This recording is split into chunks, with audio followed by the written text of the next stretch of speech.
Voilà pourquoi il ne faut jamais abandonner. Eberechi Eze est né dans une famille nigériane et a grandi dans un petit appartement, au cœur des quartiers difficiles du sud de Londres. Il a souvent confié que le football, c'était tout ce qu'il avait. Il passait ses journées et ses nuits dehors, à jouer dans les cages de foot des parcs londoniens. Il a intégré le centre de formation d'Arsenal quand il était enfant. Mais à 13 ans, il est relâché. Eze pleure pendant des jours. Il tente sa chance à Fulham, mais est encore recalé. Puis à Reading, sans obtenir de contrat. Millwall, rejeté encore.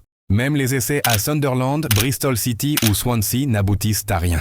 Rejet après rejet. Beaucoup auraient abandonné, mais pas Eze. Élevé dans une famille chrétienne très croyante, il explique que sa foi l'a toujours guidé face aux difficultés de la vie. Avec Dieu à ses côtés, il refuse de laisser son rêve mourir.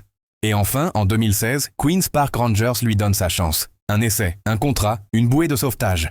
Prêté à Wycombe, il commence à révéler sa magie. Puis, à son retour, il ne se contente pas de jouer. Il domine, il marque 14 buts et est élu joueur de l'année de Queen's Park Rangers. Peu après, Crystal Palace l'appelle. En Premier League, Eze explose. Saison après saison, il devient bien plus qu'un simple talent. Il devient le cœur de Crystal Palace.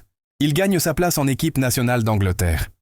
Il marque. Et puis vient la finale de la FA Cup.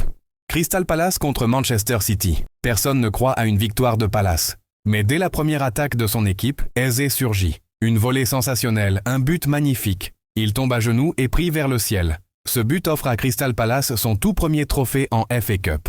Eze vient d'écrire l'histoire. Alors que les supporters pleurent, Eze s'agenouille à nouveau, pointe les doigts vers le ciel et murmure « Toi ». C'est à ce moment-là que tout a pris sens pour lui. Tous les rejets, toutes les larmes, toutes les chutes. Il comprend pourquoi le chemin devait être si dur. Parce que c'est ainsi qu'on devient vraiment fort. Car ce n'est pas juste une histoire de football, c'est une leçon de vie, une histoire de patience, de foi et d'un jeune homme qui y a cru quand personne d'autre ne le faisait. Eberechi Eze, le garçon des cages de foot de Londres, devenu le roi de la plus grande scène de Wembley.